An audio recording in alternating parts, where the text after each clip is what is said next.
लड़कियां जब दूसरे शहरों में पढ़ने जाती है तब यही सोचकर वो गर्ल्स हॉस्टल में एडमिशन लेती है कि यही वो जगह है जो शहर में सबसे सुरक्षित है। लेकिन चंडीगढ़ के एक ऐसे ही गर्ल्स हॉस्टल में एक रात अलका नाम की एक लड़की का उसी के बालकनी के छत से गिरकर मौत हो जाती है। देखने में मामला तो खुद खुशी का लग रहा था, लेकिन उसकी रूममेट रत्ना के हाव भाव से ऐसा लग रहा था कि वो इस मौत के पीछे का कारण या कुछ न कुछ तो जानती है। क्या था उस वीडियो में जिसे वो मिटाने की कोशिश कर रही थी? फिर तभी पुलिस को कुछ ऐसा सबूत लगता है कि जिसे जान सभी के होश उड़ा दिए। क्या कर रही है तू? मैं अपने फोन से वीडियोस डिलीट कर रही हूँ। मौली, तू भी अपने फोन से सारे वीडियोस डिलीट कर दे। किस के फोन से वीडियो डिलीट करेगी तू? हाँ, 25 जून 2018 रत्ना नाम की लड़की गांव से शहर पढ़ने आती है और साथ ही साथ वो गर्ल्स हॉस्टल में एडमिशन कराती है। उसे एक ऐसा रूम अलॉटमेंट होता है जहां पहले से 2 लड़कियां रहा करती थी। रत्ना अपने हॉस्टल में शिफ्ट होती है, तभी कुछ दिनों के बाद रत्ना के साथ रैगिंग स्टार्ट हो जाता है और रैगिंग करने वाली लड़की उसकी रूममेट ही होती है, अलका। पहले से रूम में 2 लड़कियां रहा करती थी, एक का नाम अलका था और दूसरे का नाम मौली। वो रत्ना अलका और मौली के साथ रहना स्टार्ट करती है, तभी कुछ दिन बाद रत्ना के साथ उनके ही रूममेट रैगिंग करना स्टार्ट कर देते हैं। लेकिन एक दिन कुछ ऐसा होता है कि रत्ना से सहा नहीं जाता और वो जाके वार्डन को कंप्लेन कर देती है। वार्डन आती है और मौली, अलका और रत्ना तीनों को समझाइश देती है, अगर अगली बार ऐसा करोगे तो मैं कॉलेज से और हॉस्टल से दोनों जगह से रेस्ट्रिकेट कर दिया जाएगा। वार्डन के जाते ही रत्ना को फिर से उन लोगों ने परेशान करना स्टार्ट कर दिया। फिर रत्ना ने तय किया कि अब मैं रूम खाली करके दूसरे रूम में शिफ्ट होंगी और वही दूसरी दिन रत्ना शिफ्ट हो जाती है। लेकिन बाद में अलका और मौली को अपनी गलती का रियलाइज होता है और वो जाके रत्ना से माफी मांगते हैं और ये बोलते हैं कि तुम वापस आ जाओ, हम तो सिर्फ मजाक कर रहे थे, हमारे साथ भी हमारे सीनियर ने रैगिंग किया था तो ये हमारा भी हक बनता है, इसलिए हमने भी तुम्हारे साथ बस ऐसे मजाक किया। अलका और मौली रत्ना से माफी मांगते हैं और रत्ना मान जाती है। फिर तीनों अच्छे दोस्त बन जाते हैं और एक साथ रहने लगते हैं। कुछ ही दिनों में ये तीनों बहुत अच्छे दोस्त बन जाते हैं। रत्ना, मौली, अलका पार्टियां करने लगते थे, साथ में घूमने जाते थे, मानो ऐसा लगता था कि तीनों बचपन के दोस्त हैं। फिर तभी एक वीडियो वायरल होता है पूरे कॉलेज और पूरे हॉस्टल में।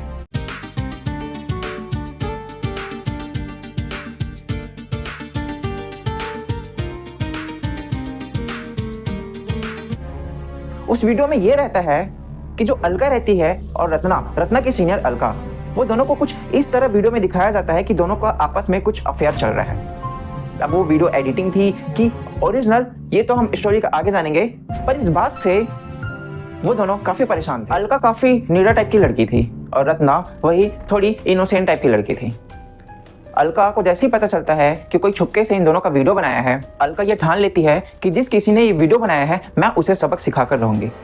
और जैसे ये बात वो कहती है, उसके जस्ट दूसरे दिन अलका का बालकनी से गिरकर मौत हो जाती है। पूरे हॉस्टल वहाँ पे इकट्ठा हो जाते हैं, पूरा भीड़ लग जाती है और पुलिस भी आ जाते हैं। पुलिस आते ही उसके रूम में जाते हैं। रूम में जाने के बाद वहाँ उसे एक बड़ा खून से लगा हुआ चाकू मिलता है। उसकी फ्रेंड सदमे में रहती है और मौली रोते रहती है। पुलिस सबकी निगाहें में रत्ना को गिरफ्तार कर पुलिस स्टेशन ले आती है। फिर सबूत नहीं होने के कारण रत्ना को छोड़ना पड़ता है। क्या रत्ना ने सुसाइड किया था या फिर एक मर्डर था?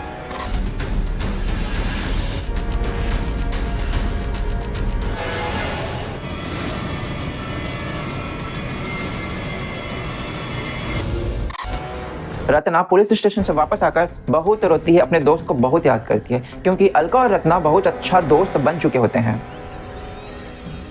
रत्ना सारी बातें अपने दोस्त रूममेट मौली के साथ शेयर करती है कि ऐसे कैसे हो गया, वो वीडियो किसने बनाया और आखिरकार अलका ने सुसाइड क्यों किया।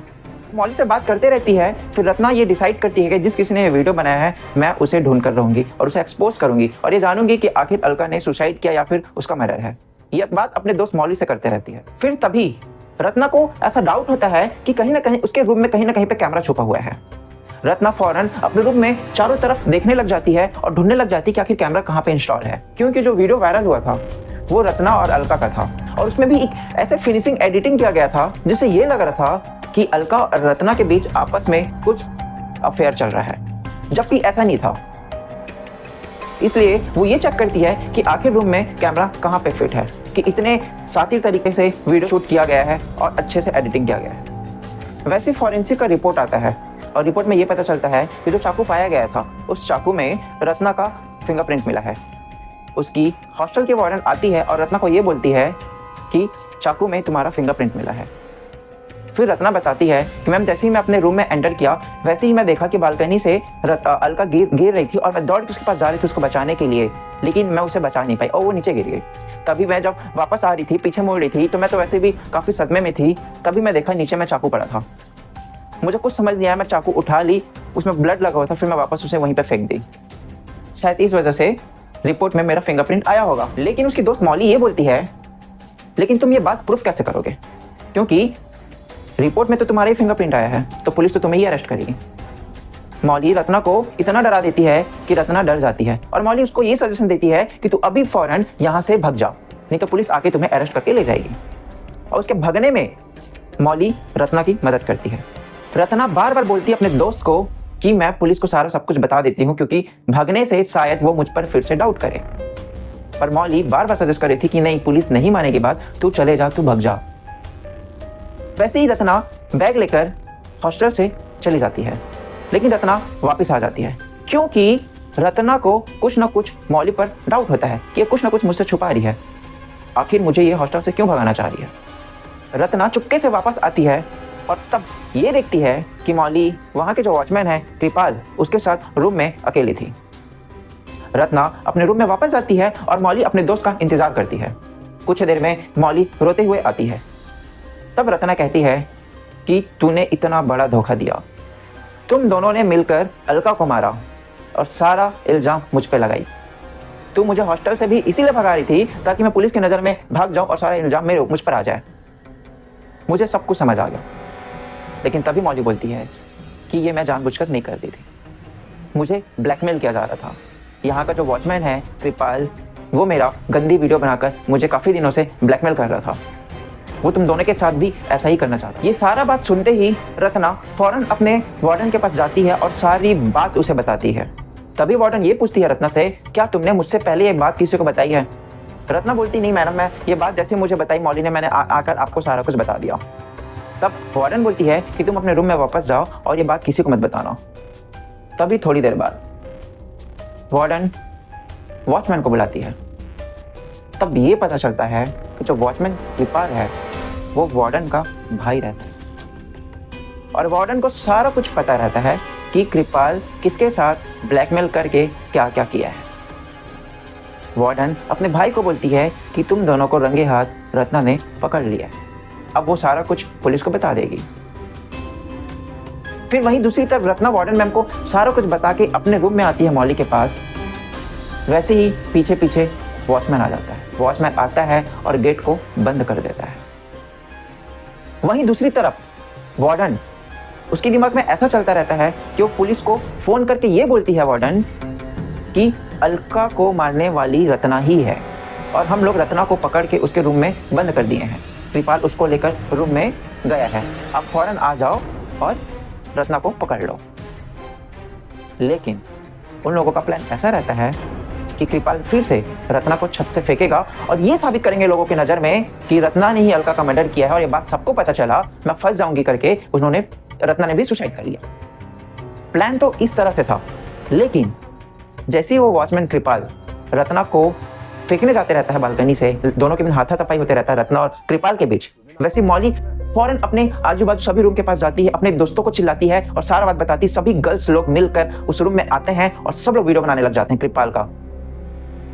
कृपाल कैसे जबरदस्ती रत्ना को नीचे फेंकने की कोशिश करते रहता है। जैसे कृपाल देखता है और उसी टाइम फिर पुलिस वाले पहुंच जाते हैं। फिर तब सारी बात रत्ना और मौली पुलिस को वहां पे बताएं। जिस दिन अलका ने ये ठान लिया था कि जिस किसी ने भी वीडियो बनाया है और जिस किसी ने भी वायरल किया है उसको मैं सबक सिखा के रहूंगी, तो अलका जब पता कि तो उसे ये पता चला था ये वीडियो बनाने के पीछे का हाथ वो वॉचमैन का था, तब वो वॉचमैन को 2-3 थप्पड़ खींच के दी थी और वो वॉचमैन को ये भी बोली थी कि मैं तुम्हारी सारी करतूतों के बारे में पुलिस को बता दूंगी। तभी उस रात वॉचमैन का दिमाग सनका और वो रात वो अलका को मारने उसके रूम में आया। तभी अलका को दौड़ाते दौड़ाते वो बालकनी के साइड गया और तभी वो चाकू से अलका के ऊपर वार कर दिया था उसके हाथों में और अलका को वो धक्का दे दिया था बालकनी से। लेकिन अलका थोड़ा सा सपोर्ट पाकर वो गिरने वाली थी, पर वो बची हुई थी। तभी उसकी फ्रेंड रत्ना उसी टाइम आ जाती है और वो वॉचमैन साइड में गेट के पीछे छुप जाता है। लेकिन रत्ना जैसी बचाने के लिए दौड़ती है, उसके पहुंचने से पहले अलका नीचे गिर जाती है। इसीलिए रत्ना को कुछ समझ नहीं आता कि आखिर वो नीचे गिरी तो गिरी कैसे। लेकिन पुलिस इंक्वायरी में सारा कुछ पता चल जाता है कि वहाँ की जो वार्डन है, उसका भाई जो वॉचमैन है कृपाल, ये दोनों पिछले कई सालों से बहुत सारी लड़कियों के साथ ऐसा ब्लैकमेल करके उसका शोषण करते हुए आए थे। अपनी दहलीज पर कदम रखने से पहले अपराध ना तो कोई खत भेजता है और ना कोई संदेशा, बस आ धमकता है। अपनी थोड़ी सी लापरवाही की वजह से रत्ना कितनी बड़ी मुसीबत में फंस गई और उसके दोस्त अलका ने तो अपनी जान भी गंवा दी। पुलिस शक्ति से पूछताछ की तो ये पता चला कि कृपाल ने मौली जैसे कई लड़कियों को ब्लैकमेल कर उसके साथ शोषण किया था। कानून ने तो कृपाल और उसकी बहन को तो सजा दे दिया, लेकिन आप याद रखिए, जीवन का है यही विधान, यही है जिंदगी और यही है समस्या और यही है समाधान। आप उम्मीद का दामन कभी मत छोड़िए। अगर आप सभी मुझे अभी तक सुन रहे हो तो मैं आप सभी का धन्यवाद करना चाहूंगा और मैं यही उम्मीद करता हूं कि आपको वीडियो अच्छी लगी हो। अगर आपको वीडियो अच्छी लगी तो लाइक करना ना भूलें और प्लीज सब्सक्राइब करें ताकि मैं और इसी की तरह आपको सच्ची घटना के बारे में बताऊं। धन्यवाद।